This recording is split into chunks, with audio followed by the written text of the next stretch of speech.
All right, hello and welcome to lesson 2.6. We're talking about free fall. So our objective in lesson 2.6 is basically to use these equations yet again, but we're going to use these equations for objects that are in free fall.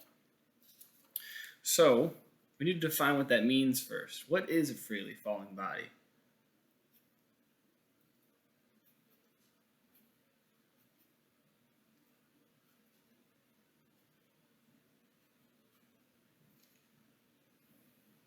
Here's our definition for it. It's an object that is rising, falling, or otherwise moving above the ground in the absence of air resistance. Object that is rising, falling, or otherwise moving above the ground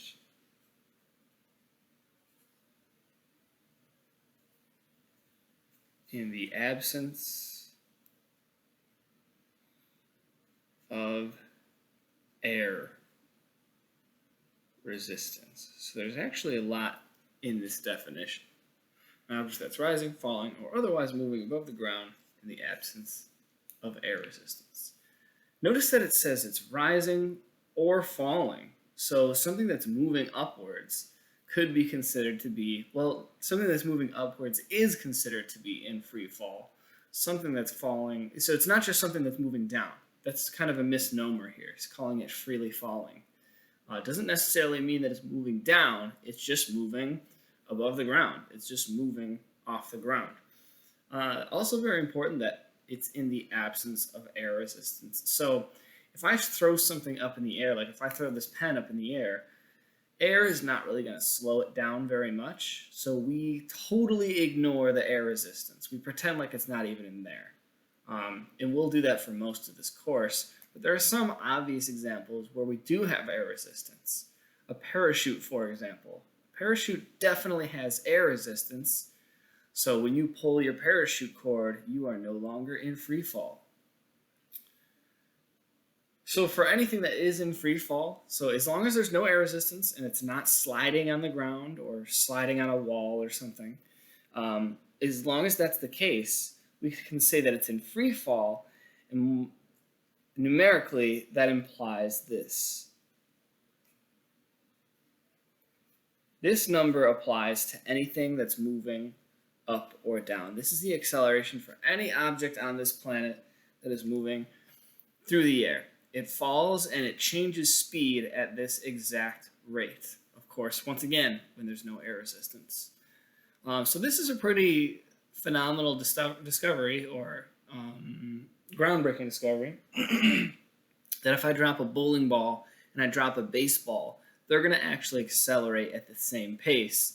The reason that they might accelerate differently is only due to air. So gravity treats everything the same. It pulls everything down at the same exact rate, but air gets in the way. Notice that it is negative. This is the case if it's rising or falling. So that's important to note. Negative whether the object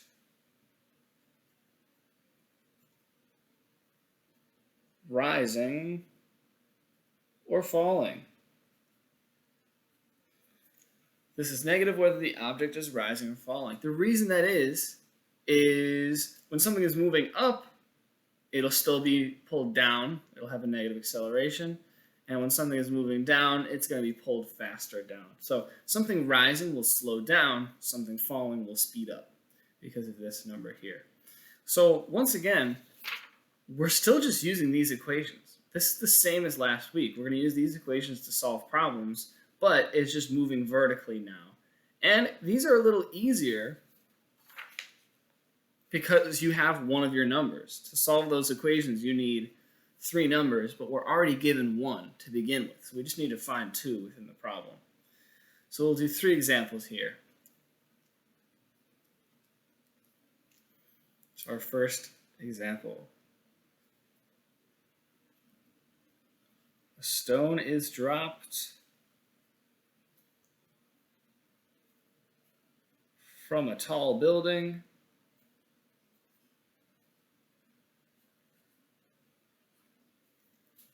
A stone is dropped from a tall building. What will be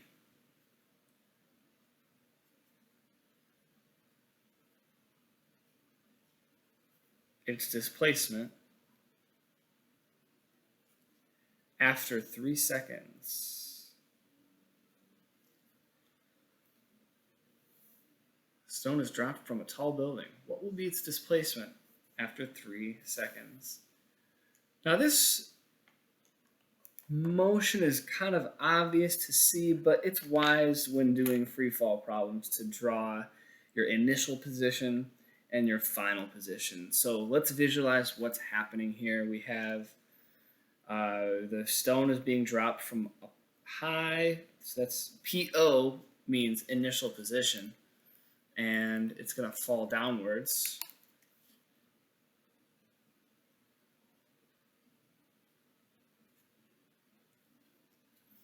We'll have P final there. So by drawing this out, I know one thing. I know that my displacement is going to be negative. Remember, displacement points, it's an arrow that points from PO to PF. So if an arrow points from PO down to PF here, it's going to be a negative number. That's how I know that by my picture that displacement is going to be negative. But let's take inventory. Once again, remember, I'm trying to solve these.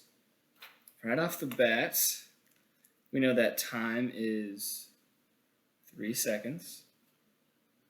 Our unknown is, let's see what it's trying to find. What would be its displacement? Okay, there's our question mark. There's also something here that's sort of hidden, and that's the fact that it was dropped. So when you drop something, you're holding it like this. It's going to move down. So you're holding it up in the air, and it has a velocity of 0. And only when you let go is it going to start moving. It's going to start moving down. So right as you release your fingers, it's still going to have a velocity of 0. So right as you, let's see if I can pull a little trick here. Right as you release your fingers, it's going to have a velocity of 0, and then it starts to move. Long story short, if you drop something, it starts with a velocity of 0. So I'm going to put that in our inventory over here. We only have 2 numbers, but hey, acceleration is negative 9.8 because this stone is falling and there's no air resistance. If this was like a coffee filter or a paper towel or a parachute, we probably wouldn't have an acceleration of negative 9.8. But a stone, it's dense, it's round, it's not going to catch much air. Therefore, A is negative 9.8 metros por segundo a la dos. So we're ready to solve. Find the equation that has all 4 of these. And it'll be, see if you can pick. Number 3, my lord. Or with number 3. Delta P equals V initial T plus 1/2 AT squared. All right. Plug your numbers in. So that means rewrite it on the line below. Delta P equals 0 times 3 plus 1/2 times negative 9.8 times 3 squared.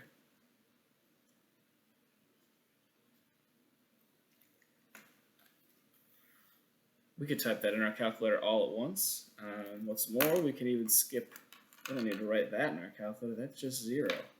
So it's 0.5 times negative 9.8 times 3 squared. Make sure you're using your squared button correctly. It looks like, mine looks like this, x to the 2. You could also go 3 caret 2 for 3 squared. Anyway, I'm getting negative 44.1. The negative sign means that it ended lower than it started. That's what a negative displacement is. Negative displacement means that PF is lower than PO, so we have a downward arrow to represent our displacement.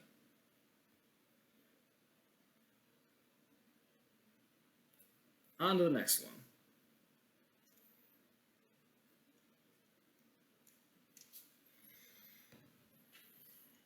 Okay. Oh, there's something moving up.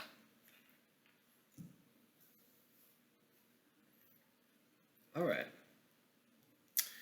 A coin is flipped upward with a velocity of 5 meters per second.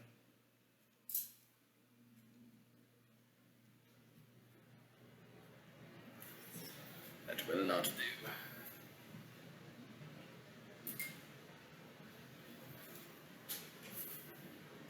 Coin is flipped upward with a velocity of 5 meters per second. Oh, that's it. How high will it rise?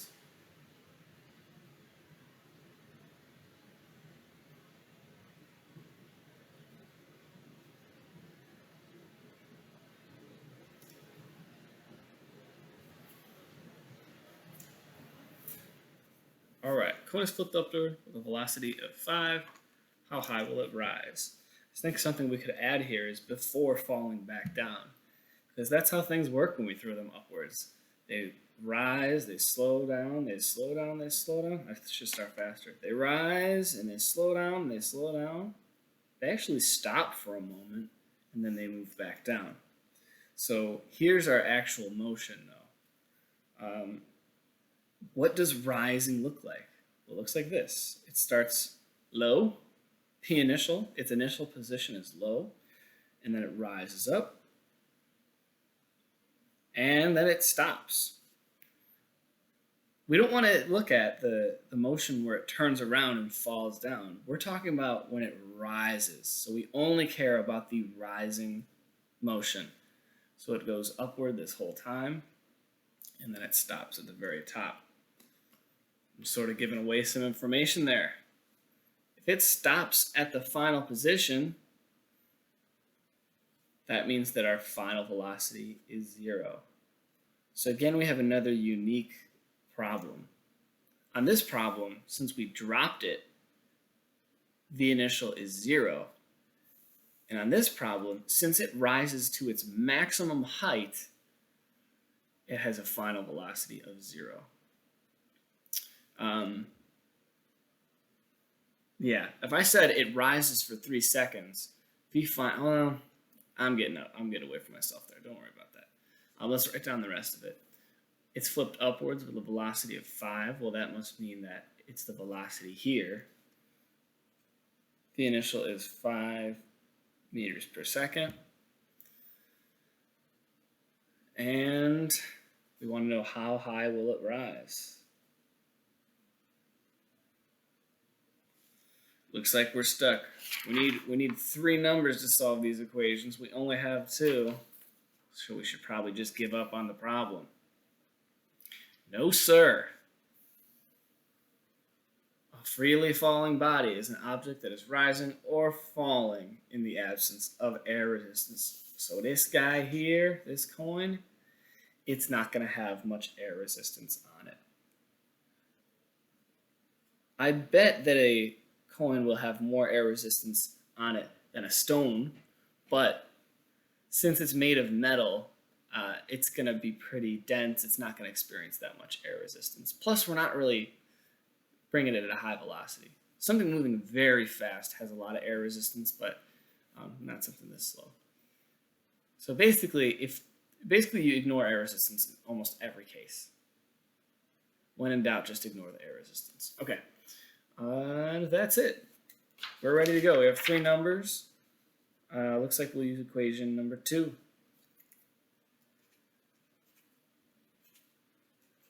Number 2 has all 4 of those. it's wise to write out the original equation with no numbers in it. Go back and check, make sure you wrote it down correctly, compare it to your stuff. Oh, got it. And we'll plug in our info. Make sure you plug them in on the right side. So it's 0 squared equals 5 squared plus 2 negative 9.8 delta p. Very often I'll see people flip-flop these, and that causes, usually just causes a sign error. You'll have negative rather than positive, or vice versa. Anyway, I'm going to simplify this before I try to do algebra. 0 equals 25 minus 19.6 delta p. Now we'll add this to both sides. You could subtract the 25 on both sides, but I don't want to see this negative sign anymore. I'm a positive thinker.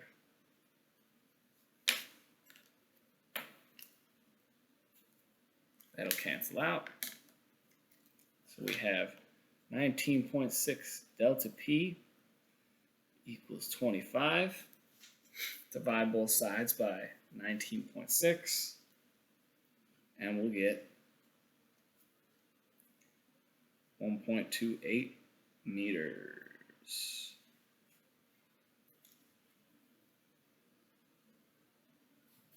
So the two new pieces of information for this problem are, of course, A is negative 9.8 since it's moving in the air.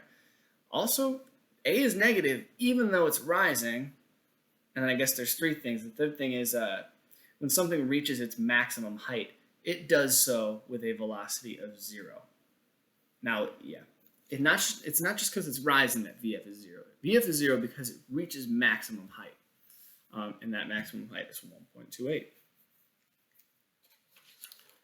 Last example. Need more paper.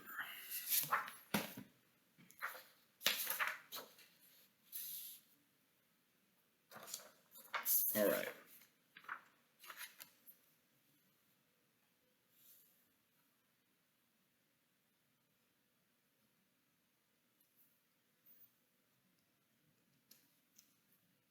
Okay. Here's our last example. We're going to reuse the information from the past problem.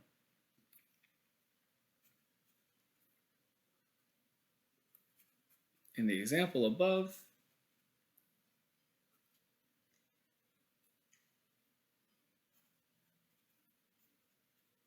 how long is the coin in the air? All right. Example above, how long is the coin in the air? So this is a different problem now. On the last problem,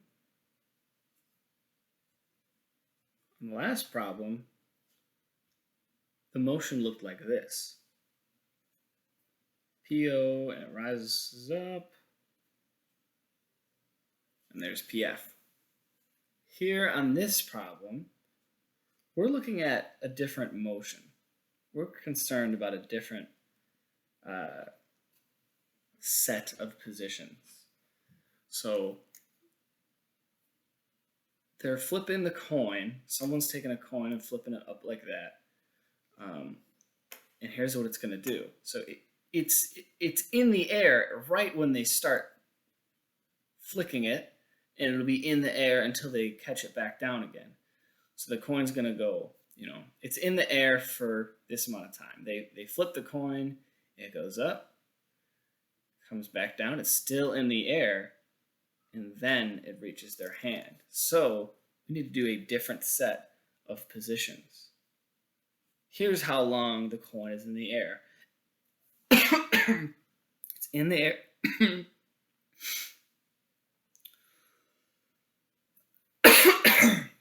It's in the air while it rises and falls all the way back down. So it's in there for twice as long.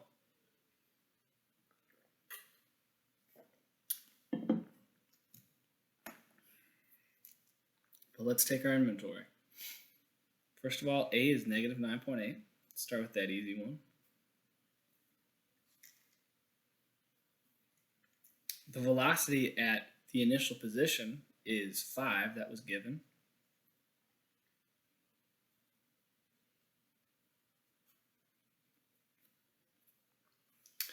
But something from the last problem is no longer true.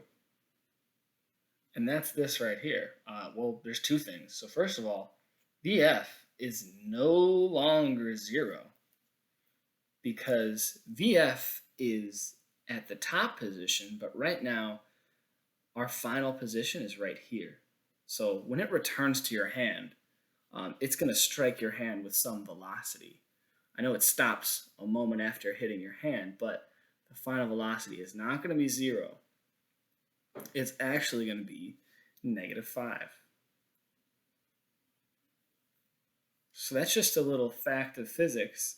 When something starts and returns at the same height, its initial and final velocity is going to be equal and opposite. So if P initial were 7 and it returns back down here, I think I said that wrong. If its initial velocity were 7 and it returns back down here, its final velocity would be negative 7. Another thing, notice that it starts and ends in the same exact location. Rises up, returns back down. So the distance between our start and end point is going to be it's not going to be what it was last time, not 1.28, it's going to be 0. So these are two little tricks for when something returns to where it started. When something goes up and comes back to the same height, V initial and V final, they're equal and opposite, and delta P is 0. So I actually have a lot of choices in solving this equation. Since I have 4 numbers instead of the minimum 3, I've got 3 equations I can choose from. I'm going to go with this because the algebra is easiest. So equation number 1.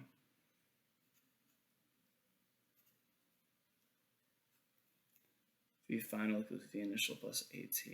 So negative 5 equals 5 plus negative 9.8 T.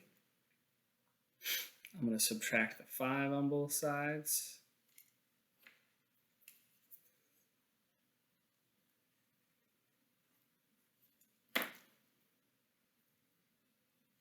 So I'll have negative 10 with negative 9.8. If I divide both sides by negative 9.8, I'll get 1.02.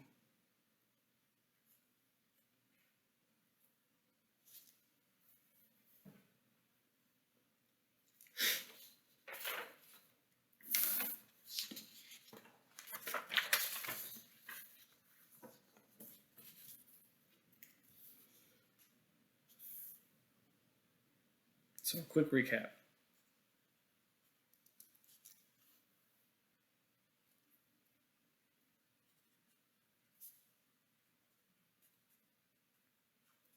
It's kind of up to you if you want to write these. When something is dropped,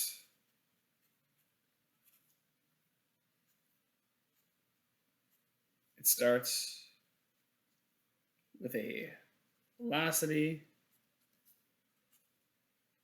of 0. That's from the first example.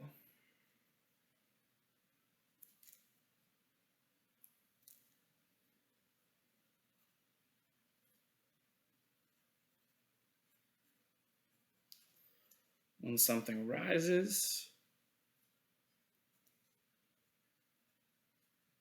it reaches max height.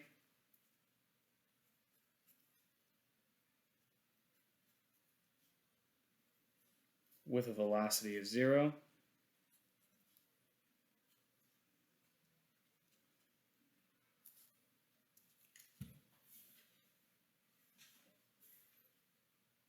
And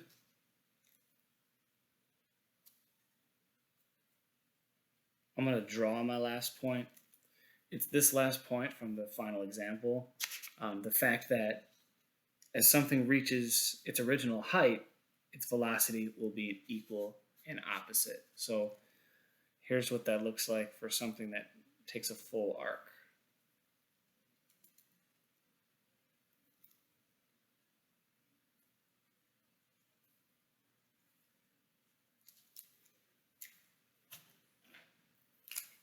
Let's say it leaves the ground with a velocity of 12.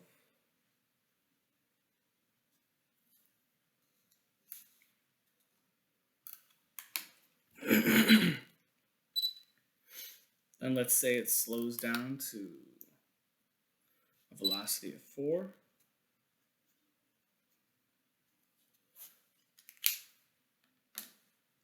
When it returns back to this height, it's going to have a velocity of -4. And when it returns to here, it'll have a velocity of -12.